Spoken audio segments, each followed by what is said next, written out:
Assalamualaikum dan salam sejahtera. Kita mulakan laporan pada pagi ini dengan melihat keadaan cuaca semasa. Baiklah, rantau negara kita kini mula menerima pengaruh monsun timur laut di mana keadaan hujan dijangka akan berlaku dengan lebih kerap daripada biasa. Dan Met Malaysia juga sebenarnya telah pun mengeluarkan amaran hujan berterusan.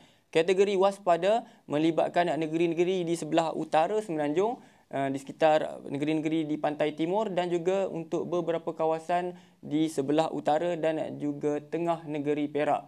Amaran ini dijangka akan bermula pada tengah malam nanti sehinggalah 21 November ini dan keadaan hujan dijangka mampu untuk berterusan untuk tempoh masa yang lama sepanjang tempoh amaran. Jadi orang ramai yang berada di kawasan-kawasan berkenaan dinasihatkan supaya berwaspadalah dengan keadaan cuaca sepanjang tempoh tersebut kerana ianya boleh menyebabkan banjir, angin kencang dan juga kerosakan pada struktur yang tidak kukuh.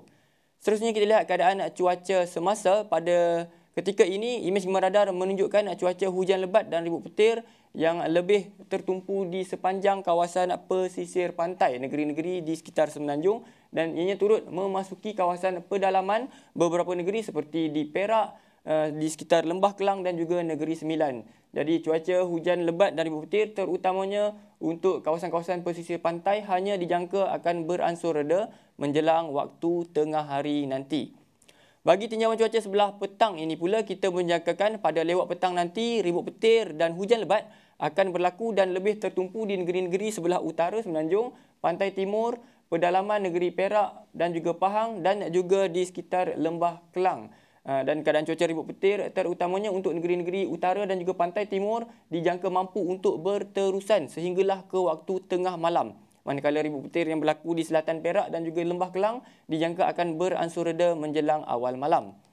Untuk tinjauan cuaca semasa bagi negeri Sabah dan juga Sarawak, hujan lebat pada ketika ini dilihat turut berlaku di bahagian-bahagian di sekitar tengah negeri Sarawak seperti di Miri, Bintulu, Mukah dan juga Kapit.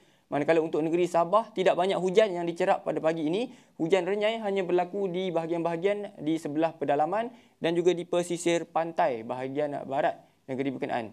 Jadi hujan lebat yang berlaku di bahagian-bahagian di sekitar tengah Sarawak ini juga dijangka akan turut berterusan sehinggalah ke waktu tengah hari nanti. Untuk tinjauan cuaca sebelah petang ini bagi Sabah dan Sarawak, cuaca hujan lebat dan ribut petir dijangka akan berlaku melibatkan kebanyakan bahagian untuk negeri Sabah dan juga bahagian-bahagian di sekitar pedalaman dan juga di sebelah barat negeri Sarawak. Hujan lebat yang berlaku untuk bahagian utara dan timur Sabah dan juga di bahagian-bahagian sebelah barat Sarawak juga dijangka akan berterusan daripada waktu petang sehinggalah ke waktu tengah malam nanti. Baiklah, sekian dahulu info cuaca buat kali ini. Sebelum berpisah, kita lihat ramalan cuaca bagi bandar-bandar utama dan bacaan indeks pencemar udara di seluruh negara. Assalamualaikum dan salam Malaysia Madani.